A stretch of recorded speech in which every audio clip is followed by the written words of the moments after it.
I adjusted my $20 thrift store blazer and took my usual seat at the back of the Harrison Financial Group's weekly staff meeting. As always, my cousin Peter barely acknowledged my presence, too busy adjusting his Rolex and bragging about his latest deal. Another billion-dollar merger, he announced to the admiring junior analysts. That makes 3 this year. Not bad for someone who just turned 35. I hid my smile behind my coffee cup. If only they knew that their small-time consultant had orchestrated those deals from the shadows, using Peter's ego against him every step of the way. I'm Olivia Harrison, though most people at the firm know me as Liv Parker, the quiet consultant who handles minor accounts from a cramped cubicle on the 14th floor. What they don't know is that I'm also Elizabeth Stone, the reclusive CEO of Stone Global Investments, one of the most powerful investment firms in the world. Liv. Peter's sharp voice cut through my thoughts. Those quarterly reports better be on my desk by noon, and try to make them comprehensible this time. I nodded meekly, playing my role perfectly. Yes, Mr. Harrison. 10 years ago, I would have snapped back at him. But that was before I learned the power of being underestimated. The story of how I ended up hiding my success from my own family starts with another meeting, a decade ago, in this same conference room. I was 25, fresh out of my MBA program with honors, eager to prove myself in the family business. Investment strategy isn't about flashy deals, I tried explaining to Uncle Robert, Peter's father and the firm's CEO at the time. It's about identifying undervalued assets, understanding market psychology. Leave the real analysis to people who understand it, Peter interrupted. Why don't you stick to organizing client files? That seems more your speed. Uncle Robert nodded in agreement. Olivia, your father was a dreamer too. Look where that got him. My father, James Harrison, had died when I was 12. He'd been the black sheep of the family, more interested in building something meaningful than chasing quick profits. The official story was that he'd failed at starting his own investment firm. Only I knew the truth. He'd been on the verge of a breakthrough when the car accident took him.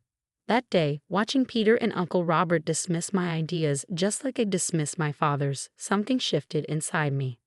I realized that as long as I carried the Harrison name, I'd never be taken seriously. So I made a decision. That evening, I withdrew my life savings, a modest $50,000 from years of careful saving, and registered a new company, Stone Global Investments. The name was a tribute to my grandmother on my mother's side, Eleanor Stone, who'd always believed in me. For appearances, I kept my junior position at Harrison Financial, but every night in my tiny studio apartment, I built something extraordinary. The first year was brutal. I worked 80-hour weeks, managing Harrison's small accounts during the day and building Stone Global at night. I developed an algorithm for identifying undervalued companies, something my father had been working on before his death. I refined it, modernized it, made it better. My big break came when I spotted a pattern in the Asian markets that everyone else had missed. While Peter was bragging about his latest yacht purchase, I was quietly orchestrating a series of small but strategic investments through Stone Global. Within 6 months, those investments tripled in value.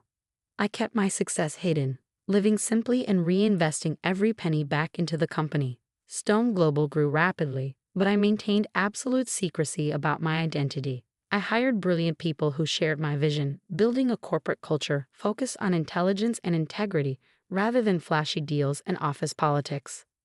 Did you hear? Lisa from accounting whispered one morning, stopping by my cubicle. Stone Global just acquired Pacific Tech. They're saying it's the biggest deal of the year.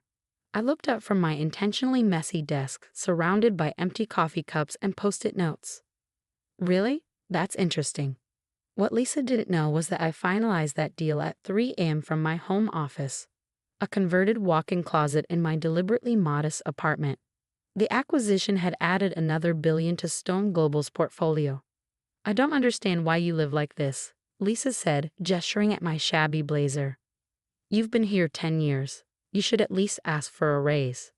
I shrugged. I'm comfortable where I am. Comfortable wasn't the word. I was thriving. While Peter and the other executives focused on their public image, I was building something revolutionary. Stone Global wasn't just about making money. We were reshaping entire industries, but always from behind the scenes. The company's success meant I could have bought a mansion or a fleet of luxury cars. Instead, I maintain my simple lifestyle, finding satisfaction in watching my clueless family members quote Elizabeth Stone as their role model. Now that's a woman who understands business, Uncle Robert once said during a board meeting, holding up a Forbes article about Stone Global's latest success. Not like some people who waste time with theoretical strategies. He looked pointedly at me as he said it. I ducked my head to hide my smile, remembering how I'd given that Forbes interview over video call, using subtle makeup and lighting to disguise my features. But maintaining two identities wasn't easy. I had to be careful about every detail. My apartment, while small, had a hidden room filled with secure servers and communication equipment. My sick days at Harrison Financial coincided with Stone Global's board meetings. I even maintained two distinct wardrobes: thrift store finds for Liv Parker, custom-tailored suits for the rare occasions when Elizabeth Stone had to make a public appearance. The double life took its toll. Sometimes I longed to stand up in a Harrison Financial meeting and reveal who I really was, to see the shock on their faces. But I knew the power of patience. I was waiting for the perfect moment. That moment was approaching faster than anyone realized. Last week, Peter had burst into the office, practically glowing with excitement. "We're about to close the biggest deal in company history," he announced. A merger with Anderson Corp, $10 billion. What he didn't know was that Stone Global owned a controlling interest in Anderson Corp. The merger would only go through with Elizabeth Stone's approval. For 10 years, I'd watched Peter take credit for others' work, belittle anyone he saw as beneath him, and manipulate his way up the corporate ladder. I'd built my empire in secret, working twice as hard to prove that success doesn't have to come at the cost of integrity. Now finally, everything was coming full circle. The merger meeting was scheduled for next week. Peter, Uncle Robert, and the entire Harrison Financial Board would be there, eagerly awaiting the arrival of the mysterious Elizabeth Stone. Little did they know that their moment of reckoning would come from the person they'd underestimated the most. I glanced at my watch, almost time for another tedious staff meeting. I gathered my notably disorganized files, straightened my intentionally unfashionable blazer, and practiced my well-worn expression of quiet insecurity. "Parker."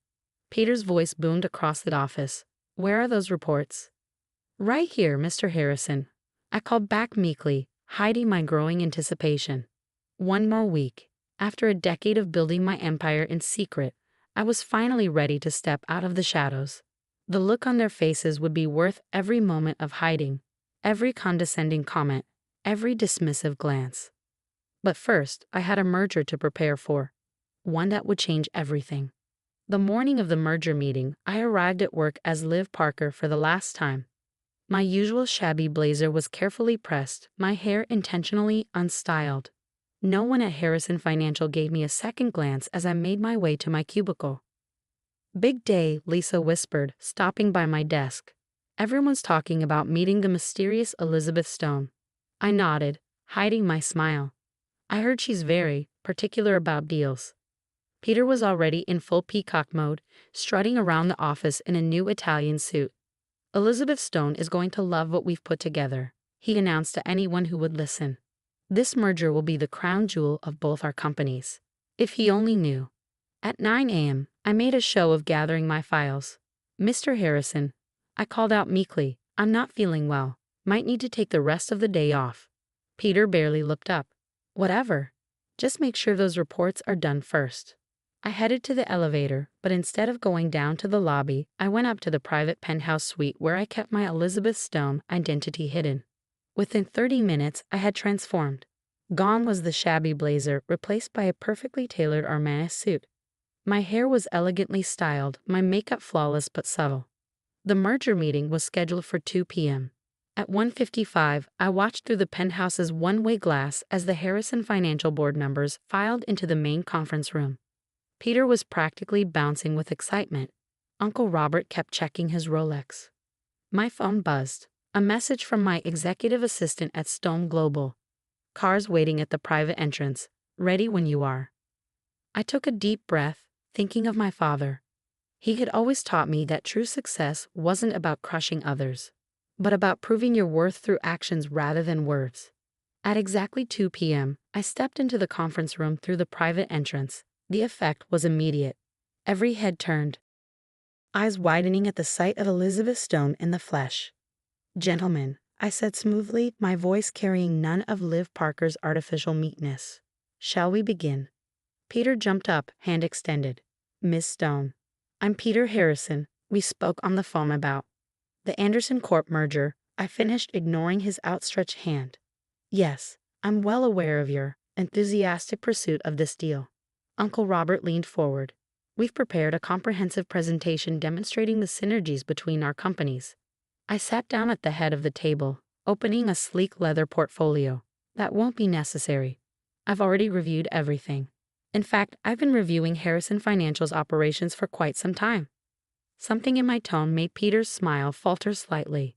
Your company's approach to business is, I paused deliberately, interesting.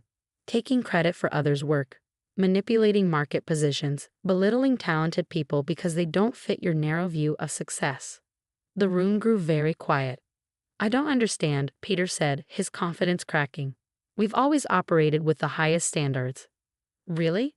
I pulled out a file. Like when you claimed credit for the Asian market strategy that was actually developed by a junior analyst? Or when you push up talented employees because they threaten your position? Uncle Robert's face had grown pale. Miss Stone, I assure you, don't. I held up my hand. Save your assurances for someone who hasn't watched your operation from the inside for the past decade. Confusion crossed their faces. Then slowly, terribly, recognition began to dawn in Uncle Robert's eyes. No, he whispered. It can't be. I smiled, reaching up to remove the contact lenses that had slightly altered my eye color. Hello, Uncle Robert. Peter. Surprised to see your small-time consultant on this side of the table. Peter's face went from red to white to red again. Olivia. But, you can't be. Elizabeth Stone. The CEO of the company you've been desperately trying to impress. I leaned back in my chair. Have been for 10 years, while you were all too busy looking down your noses at Liv Parker to notice what I was building. The board members were exchanging stunned glances, some looked horrified, others oddly impressed. This is impossible, Peter sputtered. You're nothing but a... Careful. I cut him off. You're about to insult the person who controls the fate of your $10 billion merger. That shut him up. I opened another file. Let's talk about what's really going to happen here. Stone Global isn't going to approve this merger, at least not as it stands. You can't do this. Uncle Robert finally found his voice. The shareholders will be very interested to learn how Harrison Financial has been operating, I finished. Unless, of course, we can reach a different arrangement. For the next hour, I laid out my terms. Harrison Financial would undergo a complete restructuring. Peter and Uncle Robert would step down from their executive positions.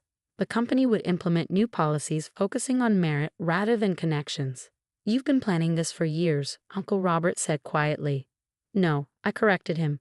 I've been building something meaningful for years. This is just the natural conclusion. As they filed out of the conference room, thoroughly defeated, Peter paused at the door. Why did you hide for so long? Why work here as her? I thought about all the lessons I'd learned watching from the shadows. Because sometimes the best way to understand a broken system is to experience it from the bottom. Everything I built at Stone Global came from watching how not to run a company. The news broke the next morning. The business world was shocked to discover that the reclusive Elizabeth Stone was actually Olivia Harrison, and that Stone Global had engineered a complete takeover of Harrison Financial. Our stock price soared.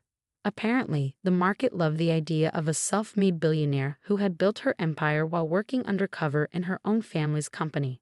I kept my old cubicle's nameplate as a reminder. It sits on my desk in the CEO's office, now relocated to the top floor of what used to be Harrison Financial's building.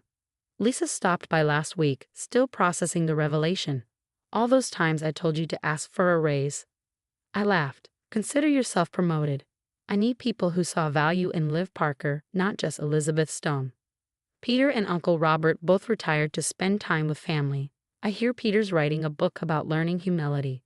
I doubt it'll be very accurate, but at least he's finally doing his own work. As for me, I finally bought myself a new blazer, but I keep the old one hanging in my office as a reminder that success isn't about appearances or titles. It's about what you build when no one's watching. The company's doing better than ever. Turns out, when you promote people based on talent rather than last names, amazing things happen. We've launched a mentorship program for overlooked employees, giving them the chances I never got. Sometimes, walking through the office late at night, I think about my father. He believed in building something meaningful, something that would last. I think he'd be proud to know that his daughter did exactly that, even if she had to do it in secret. Last month, a young analyst made a brilliant presentation about market inefficiencies. Peter would have dismissed her immediately. Wrong family, wrong background, wrong everything. Instead, she's now leading our newest division. "You saw something in me that others missed," she said when I gave her the promotion. "No," I corrected her. "I saw you." Sometimes that's all people need, someone who actually looks past the surface. The merger? We eventually approved a modified version that protected jobs and prioritized innovation over quick profits. The business papers called it a masterclass in strategic thinking. I called it justice. My father's old desk now sits in my office, restored and proudly displayed. On it, I keep two nameplates side by side: Elizabeth Stone, CEO, and Liv Parker, consultant. They're both me after all. Just like success has many faces, often hidden from those too proud to look closely. When people ask me if I regret spending 10 years in hiding, I think about everything I learned. Every dismissive comment taught me how to treat employees better. Every stolen credit showed me the importance of recognizing talent.